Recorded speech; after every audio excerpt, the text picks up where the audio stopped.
Welcome, seeker between worlds. You were never meant to live only on the surface. Something timeless within you has stirred. A shimmer beneath the noise, a pulse behind the silence. A truth too vast to be spoken, yet too familiar to ignore. You are not lost, you are being summoned. Summoned to remember what the world taught you to forget. That you are not simply a name, a face, a story told by time. You are the memory behind the memory, the flame that never flickered out. Tonight, the veil grows thin. The old language of your soul begins to speak again. And what unfolds from here is not just a tale, but an awakening written in your own light. Part 1, the stillness before the shift. They say there's a moment just before reality changes. A moment that doesn't look like a miracle. It looks like silence, stillness, a soft breath in a crowded room, a lingering pause between your questions and the universe's answer. And in that space, subtle, almost invisible, something begins to rearrange. But most people miss it. Why? Because it doesn't announce itself with lightning or signs or fire in the sky. It whispers, it hums, and unless you've trained yourself to feel that whisper, you'll mistake it for nothing. I used to be one of them, the seekers, the ones who visualize and journal and meditate, hoping to coax their dreams into form.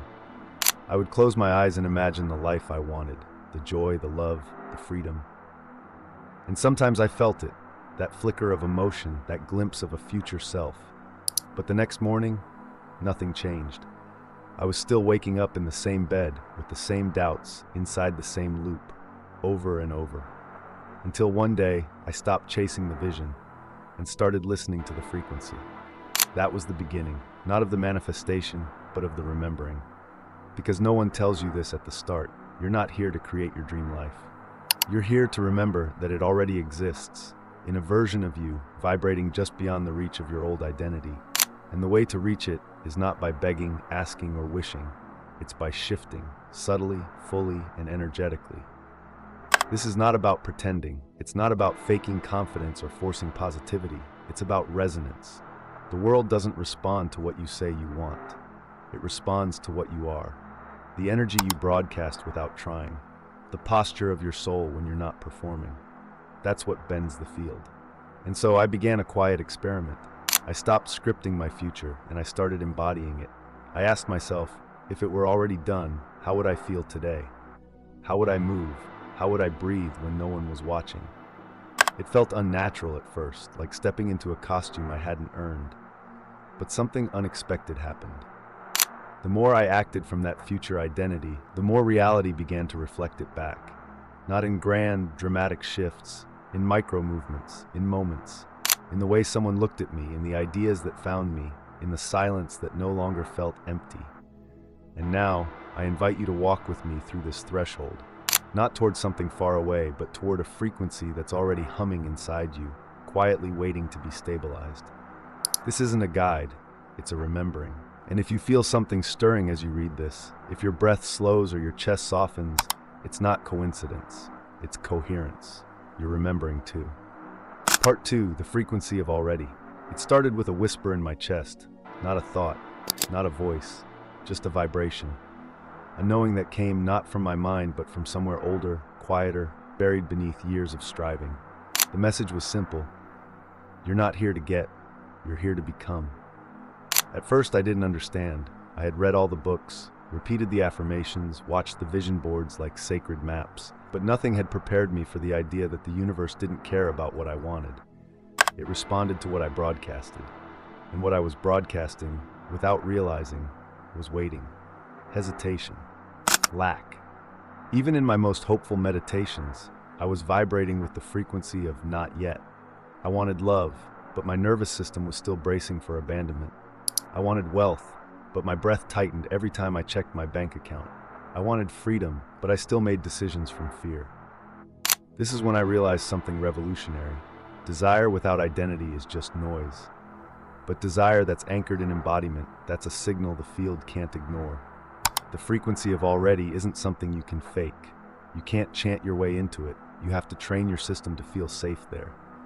That's the real work, the quiet alchemy. And so I started small.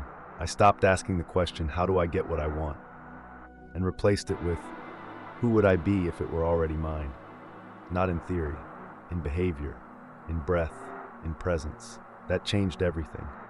I began waking up as her, the version of me who already had the life I'd once begged the universe for.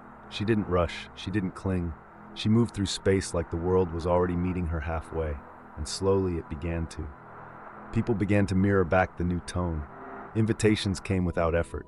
Opportunities found their way to my inbox without me searching. But more than what changed outside, what truly shifted was my baseline. My nervous system wasn't in survival anymore. It was in reception. Here's what they don't teach you about the law of attraction. You don't attract what you want. You attract what you are safe to receive. And most of us have spent our whole lives training ourselves to survive, not to receive. We've learned how to wait, how to chase, how to earn. But now the field asks something different.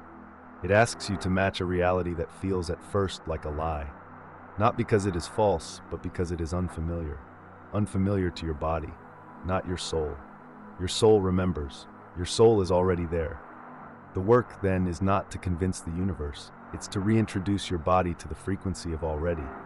To let your posture, your voice, your gaze carry the tone of someone who is no longer reaching, but simply being. And in that being, everything begins to bend. Part 3. The echo of who you were. There is a moment, quiet and barely noticeable, when your body begins to shift, but your mind doesn't trust it yet. Your posture relaxes, your breath deepens. The world feels a little softer, less hostile. But just as you start to feel safe in that new energy, a voice rises. Familiar, sharp, doubtful. Who do you think you are? It whispers. You're not ready. You don't deserve this. It's just another fantasy. That voice is not your enemy. It's your echo, the lingering vibration of an identity you've outgrown. It's the shadow of the self who had to survive, who learned to shrink, who mastered the art of withholding joy just to feel in control. And now, as your nervous system starts to regulate and your energy begins to rise, that version of you panics. Not because it hates the new you, but because it doesn't know how to exist inside that frequency. To it, safety was always found in waiting, in doubting, in preparing for disappointment. Joy was suspicious. Love felt like a trick. Abundance seemed like a risk. So when you begin to live from already, that part of you doesn't disappear. It just gets louder. Not to stop you, but to protect the only version of reality it's ever known. This is where most people turn back. Not because the dream wasn't real, but because the inner static felt too familiar to ignore. But what if that resistance wasn't a sign you were wrong, but proof you were finally shifting? See, coherence isn't silence, it's harmony. It's not the absence of fear, but the leadership of trust. You don't need your mind to agree with you right away. You just need it to stop driving. Let it ride in the back seat while your frequency leads. Let it doubt. Let it whisper. And keep walking.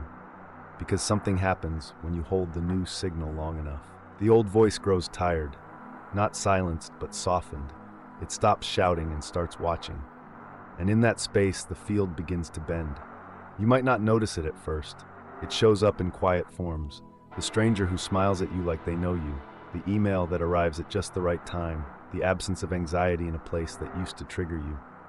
These are not accidents. They are echoes. Yes, echoes again. But this time of who you're becoming. This is where transformation solidifies. Not when you force it, but when you hold it. When you feel the storm of old programming swirl around you and choose not to collapse. When you let the noise be there and still move like it's already done. That's not pretending, that's mastery. That's what alignment really looks like. Not perfection, but consistency. The courage to choose the new signal one more time than the old one. Part 4. Acting as if is not pretending. There's a reason the phrase act as if has been misunderstood, diluted, even ridiculed. On the surface, it sounds like play pretend, like walking through life in a costume, hoping the universe gets fooled. But true embodiment has nothing to do with performance. It's not about tricking reality. It's about training frequency. When you act as if it's already yours, you're not lying, you're calibrating. You are teaching your body what your soul already knows, that you are not waiting, you are remembering. And that remembrance is not passive, it is a lived energy. It's in the way you choose your words, your walk, your breath, not to impress anyone, not to prove anything, but because this is what the version of you who already has it would naturally do. This is frequency rehearsal. Every time you walk into a room and hold your energy instead of shrinking it, you're affirming that you are safe to take up space. Every time you make a decision from abundance instead of fear, you signal to the field, this is real for me now. And the field listens, not to your words, to your alignment. But this isn't easy, because the world might still reflect the old signal. Your environment may still echo your previous timeline. Your relationships may still test the boundaries you used to blur. And yet, you are being asked to hold the new tone anyway. Why? Because energy collapses into form through consistency, not conditions. It doesn't wait until the world gives you permission. It shifts because you shifted first. And this is the part that tests you. When you show up as the one who already knows, already owns, already lives that life, and the world doesn't mirror it back immediately, that's where most people abandon the frequency. But that's the precise moment you anchor it. So start small. Ask yourself in the morning, not, what do I want to have today, but how would I move if I already had it? What would I wear? Not to impress, but to express. How would I sit, breathe, eat, speak if I were already whole, already chosen, already enough? Because here's the truth. You don't act as if to fake it. You act as if to find it. And the more you do, the more your nervous system relaxes into that state. Not as an escape, but as a new home. One your old self may not recognize, but your future self calls familiar. The version of you who lives your dream life isn't waiting for evidence. They are the evidence. And now, so are you. Part 5. The numbers that whisper back. There comes a moment in the shift where the external world grows oddly quiet. Not empty, but watchful. Like it's waiting to see if you'll flinch. You've been holding the frequency. You've stopped chasing. You've stopped rehearsing your lack. And now, something subtle begins to happen. A soft rhythm, a new pulse beneath your days, a different texture to the silence. And then a number appears. Maybe you see it on a receipt. Maybe it flashes across your phone. Maybe it trails you through days, clocks, license plates, almost stalking you with gentle precision. You might think, just coincidence. But deep down, something in you pauses. Because it doesn't feel random. It feels intelligent. Like a message that isn't asking you to believe. It's acknowledging that you already do. This is how the field speaks when you've stopped needing signs. When you've stopped begging for reassurance and begun living in certainty. The number doesn't come to motivate you. It comes to reflect you, not who you wish to be, but who you've become energetically. This is resonance in its rawest form, a cosmic echo, not of your desire, but of your alignment. The 777 is not a promise, it's a mirror. It shows up not to say, it's coming, but it's here. You've tuned into a frequency so consistently, so cleanly, that the quantum field is beginning to cohere around you. Not just responding, but recalibrating. And this is where the real work begins. Because most people, when they see the number, exhale. They relax. They wait. As if the job is done. But the appearance of 777 is not a finish line. It's a threshold, the doorway between intention and embodiment, between dreaming and anchoring. When the universe whispers back, I see you, the only question that matters next is, can you hold this? Can you stay in alignment without pushing, without chasing, without asking? Can you walk forward without grasping? Can you trust that the structure is forming beneath your feet even when you can't see the architecture yet? Because if you can, something changes. You stop living in the waiting room. You stop negotiating with the future. You stop counting the days until your life begins. And you start embodying the truth that it already has. Part 6. You are the signal now. There's a turning point in the process, subtle but irreversible, where you stop scanning the world for proof. You stop asking, where is it? And begin realizing, I am it. It doesn't arrive with trumpets or applause. It arrives with stillness. You walk into a room and no longer question if you belong. You simply do. You speak and no longer edit yourself in real time. You trust your voice. You exist, and that's enough to shift the room. This is embodiment. Not the kind that needs to be declared, but the kind that radiates. The kind that doesn't look like force or effort, but peace. That rare quality that turns heads not because of noise, but because of presence. You're no longer reacting. You're generating. You're not adapting to the room's energy. The room is adapting to yours, and people feel it. Even if they can't name it, they respond to it. They lean in. They open up. They remember something in themselves by being near you, because frequency is not private. It ripples, and when yours stabilizes into coherence, you become a calibration point for others. Not a teacher, not a savior, just a mirror, a reminder. And this is the moment where the old questions stop asking, "Am I worthy?" because the question itself no longer makes sense. Worthiness becomes irrelevant. It's not something you seek, it's the field you move through. You don't need to convince yourself anymore. You just live, and the living becomes magnetic. But let's be clear, this isn't ego. This isn't performance. You're not pretending to be someone you're not. You're finally not pretending to be small. You're no longer editing your light to be palatable. You're no longer suppressing your intuition to be accepted. You've stopped compromising your resonance for comfort. You've stopped apologizing for how deeply you feel, how much you know, how fully you see. Because when you stabilize in your frequency, you become undeniable. Not because you're louder, but because you're truer. Part 7, the art of allowing. There is a threshold most people never cross, not because they're not ready, but because they've been taught that surrender looks like giving up. But in truth, surrender is not about loss. It is about allowing, a powerful, magnetic allowing. The kind that doesn't beg the world to change, but lets it respond to your stillness. After the becoming, after the embodiment, there comes a strange stillness. A time when you've stopped chasing, sought, but things haven't yet fully shifted outside. This in-between space can feel disorienting. The old identity is gone, the new one hasn't fully landed. You are not who you were, and not yet fully who you are becoming. This is the void, and it's sacred.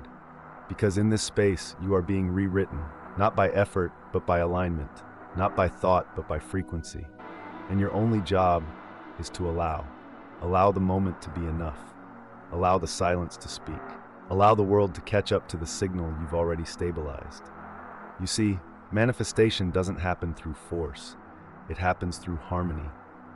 It happens when you stop trying to get and start allowing yourself to receive. But receiving requires trust. And trust is built in the pause. When nothing seems to be happening, can you still hold the tone? When the evidence isn't obvious, can you still walk like it's done? When the outer world moves slowly, can you still move with grace? This is mastery. Not in controlling outcomes, but in commanding presence. You don't control the quantum, you sync with it. You don't demand your desires, you become the version of you who receives them. And once that version settles in your bones, life no longer feels like a chase. It becomes a reflection. And in that reflection, you begin to see something extraordinary. The more you allow, the more flows to you. Not because you earned it, but because you stopped resisting it. Part 8, when you become the mirror. At first, the journey is about becoming, about remembering, about aligning your internal world so that the external can respond. But eventually something deeper unfolds. You no longer just attract. You reflect. You become a mirror. Not a mirror of perfection, but of possibility. People feel different around you, not because you change them, but because something in you reminds them of something in themselves. Your calm makes them curious about their own stillness. Your presence calls their presence forward. Your ease dissolves their tension, not by effort, but by coherence. And that's the secret of this level. You no longer try to guide or teach, you simply be. And in your being, others remember who they are. You walk into rooms and shift the energy, not by speaking, but by existing. You don't fix others, you don't convince, you don't save, you hold, you anchor, you radiate. And in doing so, you give permission without a word. This is sacred leadership. The kind that doesn't need a title, a platform, or applause. The kind that isn't loud but lasting. Because it's not built on performance, it's built on frequency. You've become so stable in your signal, so clear in your identity, that your very presence initiates transformation, not through force, but through resonance. And here's what's most beautiful. You begin to recognize yourself in everyone. You stop separating the journey. You stop ranking where people are on the path. You see only reflections, different stages of the same remembering, the same awakening, the same light. And because of that, you love differently. You lead differently. You listen differently. Not with the intent to respond, but with the desire to witness. You meet people not to shift them, but to see them. And in seeing them, you reflect the truth they forgot, that they too are already whole. That's when you know You've stopped seeking the field. You've become it. Part 9. You've moved in. It happens so quietly, you almost miss it. One day you realize you're no longer trying to hold the frequency. You're just being. You're no longer pausing to ask, am I aligned right now? Because alignment has become your default. It doesn't mean you don't feel doubt or fear or old echoes. It means those things don't define you anymore. You've moved into the life you once visualized, into the version of you who used to feel like a stretch, into the vibration that once felt too good to trust. And suddenly the world looks the same, but it doesn't feel the same. The colors are deeper, the silence is fuller, conversations are more real, there's more space around everything, and that space isn't empty, it's alive. You no longer chase synchronicity, it finds you. You no longer ask for signs. You are one. You don't wait for miracles, you walk inside them. This is the moment your nervous system finally exhales. Not because everything is perfect, but because you've stopped making your wholeness conditional. You've stopped measuring your worth by the outside world's speed. You've stopped negotiating with your light. Now you trust it. And because of that, the world begins to reshape itself around you. Not dramatically, not urgently, but rhythmically. You don't make things happen, they meet you. You don't force, you receive. And you don't question your timing, you understand it. Because you've lived both versions of reality. The one where you were waiting, and the one where you remembered. And this version, you here, now, is the one where your frequency is home. Part 10. Return to the frequency. Close your eyes, not to escape, but to remember. Breathe, not to calm your mind, but to awaken your presence. Feel your body, not as a machine, but as a temple already tuned. Right now, in this very breath, you are the version you've been waiting for. You are not reaching anymore. You are remembering, and the remembering is enough. So when the world gets loud again, as it will, when the old thoughts try to return as they might, when doubt knocks gently, dressed as logic, you don't fight it, you don't push it away, you simply breathe deeper, softer. You smile, because you know this is just the echo. This is just the last flicker of a timeline you've outgrown. And in that moment, you don't need to chant or prove or ask. You just choose. You choose to feel the frequency again, to shift without explanation, to align without evidence, to walk as if the path is already beneath your feet, because it is. You choose to speak with the tone of someone who remembers instead of someone who's trying to believe. You choose to move not to manifest, but because you already are the manifestation. You choose not to chase light, but to realize you're glowing. And when you do, you return, not to the past, not to a fantasy, but to the truth that never left you, that your frequency is not a destination, it is your nature. You are not becoming her, you are her, and now the world remembers too.